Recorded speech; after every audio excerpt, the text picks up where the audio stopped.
Hey everybody, my name is Steph Koza. Welcome to my show, and it is spoiler time.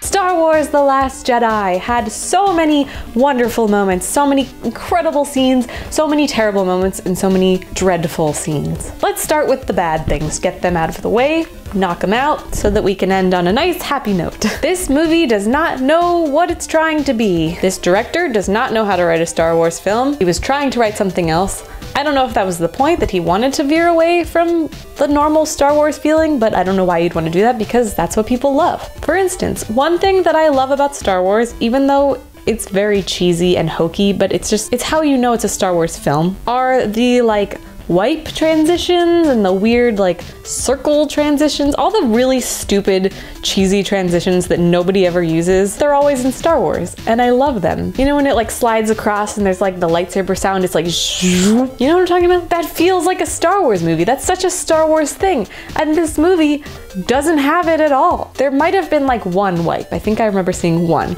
but I know that's a very small nitpicky thing, but it really did create a very different feeling watching this film. It felt like a very modernized version of Star Wars, which even The Force Awakens didn't feel like that. The Force Awakens had those weird transitions and it had that cheesy feel that all the Star Wars movies have. But this one didn't have that feeling. Some other things that made it feel way too modernized were the constant forcing of comedy. There were so many slapstick moments and just weird, untimely, forced jokes, most of which were the porgs, which sucked. There was no point to the porgs. No point. All you are is a ploy to get people to buy your merchandise. You suck. And General Hux, he had there was a lot of slapstick stuff going on with him.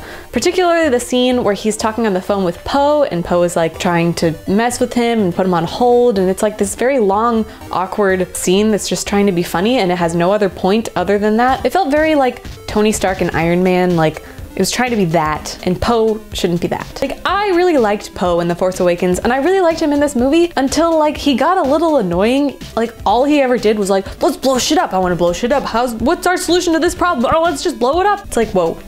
Calm down, take it back. Poe, you're being reckless and stupid, and I really liked you. I'd like to continue liking you. Please stop being a fucking dumbass. But honestly, a lot of the comedy was with Hux, and it just revolved around him. It was that was his only point in the movie, was stupid comedic relief that wasn't even relieving. And then there was a lot of slapstick stuff with Finn and Rose's storyline, which someone please tell me what the point of that was, other than setting up their relationship, which was also very forced, and introducing this new character, Rose, who was she was cute, but she really, I don't know how I feel about her yet. She was okay. But this whole plot line with the two of them felt like it was just there to introduce them and form some kind of character development, but do nothing else at all. It was to separate them from the group so they would be isolated. It was to do all of these little things, but not have a real solid thing, you know?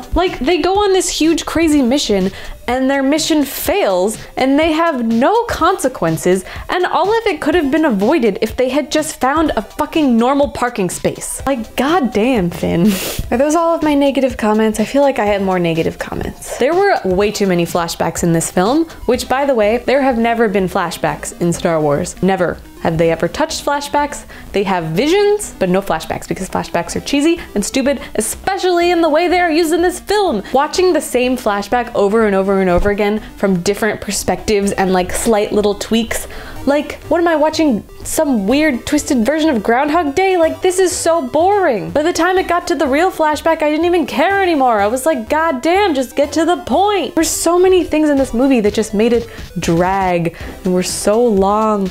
And it was so aggravating because it was such a good movie. You didn't need all that fluff. But let's get to the good stuff, shall we? I don't even know where to begin. I think what I'm most excited about is the freaking fight scene with Rey and Kylo and Snoke and all his French soldiers, and it was just so amazing. Oh my god, I had chills the entire time.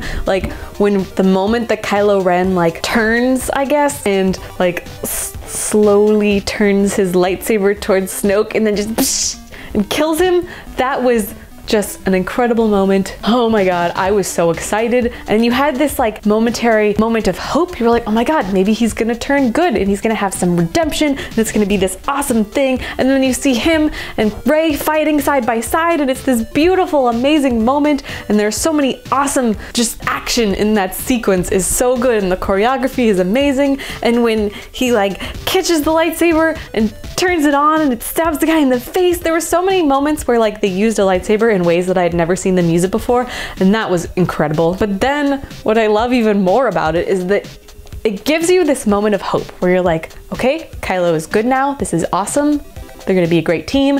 And then it's like, haha, just kidding, he is even more evil than he was 5 minutes ago. And it's like, and that's one of the things that I love about this film. I mentioned this in my spoiler-free review, but I just love how completely unpredictable this film is and how much you just feel this constant sense of danger. Like you never know what's gonna happen. You constantly think everyone's gonna die. Like any person in this movie could die at any given moment. Like they have the balls to do it. I was expecting a lot more people to die than they actually did. I thought Princess Leia was gonna die. I thought Finn was gonna die when he was trying to self-sacrifice himself. I thought Luke was gonna die, which he kind of did. He just sort of floated away. But I think he'll be back, like Obi-Wan style, you know? Or Yoda style. Oh my god, Yoda! Yoda was like one of my favorite parts of this film because I wasn't really expecting Yoda, even though it makes sense because Yoda and Luke are like bros. That was Yoda. He was everything Yoda encompasses. He was hilarious and so powerful and awesome and entertaining. And then he just sets the freaking place on fire and he's like, yeah, who cares? They're just books. Such a great moment. So many great moments. Another great moment, Leia freaking floating through space. That scene felt a little bit Guardians of the Galaxy to me, you know, when her face was like crystallizing and I like didn't really know what movie I was in, but then I was like, oh, we're back. And Leia has the freaking Force and she just flies through space and is like, yo, let me in my ship. And just like seeing that Leia has the Force was a huge part of this film because it's like anyone can have the Force. You don't have to be a Jedi, you can just be anyone. And that was kind of the whole point of this movie, which is why I really liked it despite the things that I didn't like at all. Because a big theme of this film is that you don't have to be special to be special, if that makes sense. You don't have to be born into something special, you can make yourself special. So like Leia, maybe she inherited the Force, or maybe she just has the Force because she's awesome. But the more important example of this is Rey. When we find out that Rey comes from nothing, that was like such a curveball because there were so many fan theories about where she came from and there were so many possibilities of what she could be, and the fact that she was just nothing was really powerful. Like at first it was like, oh, that's kind of a letdown, but then when you think about it, it's like, no, that's really cool. That means that anyone can be a Jedi, anyone can find the Force, and that is so cool. And at the end of the film, which I love the way this movie ends, I think it opens up to the entire galaxy and it's like, hey, look, the Jedi aren't dead. This is not the last Jedi. They're everywhere. Tons of people have the Force. Anyone can find the Force. And I just thought that was really cool. And I'm into it.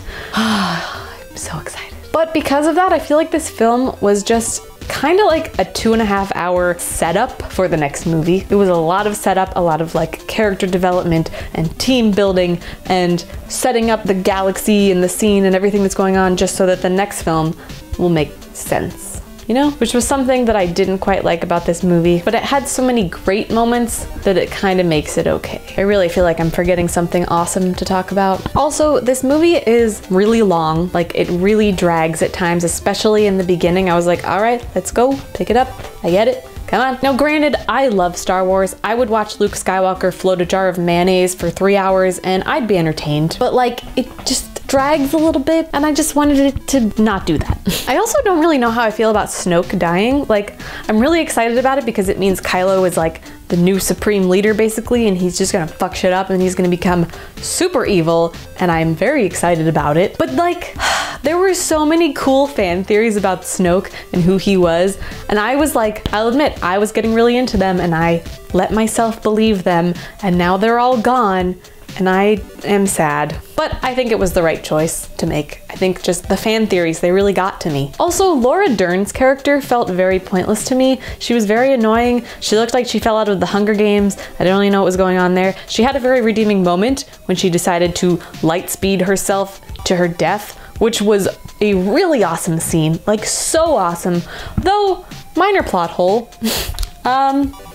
Pretty sure they put all of the fuel into the transport pods and they didn't have enough fuel left to go to Lightspeed, so that didn't really make any sense at all, but it's redeemed because it looked awesome as shit. So we all let it slide because we're gullible Star Wars fans. So all in all, I had a lot of problems with this movie, unfortunately, and I really think that if all of the shitty parts were just taken out or rewritten slightly, that this film would be one of the best Star Wars films ever. I think it has a great theme, has a really great plot that just keeps you going, keeps you wondering and guessing every second. I think it had really great dialogue. The dialogue in this film is very interesting, very gripping, very well written, and I loved listening to every part of it. Everything Luke said was wonderful. Everything that Rey and Kylo said to each other was really interesting. All of their conversations, all the dialogue was just great, aside from like the shitty jokes that didn't need to be put in the movie, or the terrible plot lines that could have just been completely omitted. But if you trim off all the fat, there is a great film in there somewhere. It's there.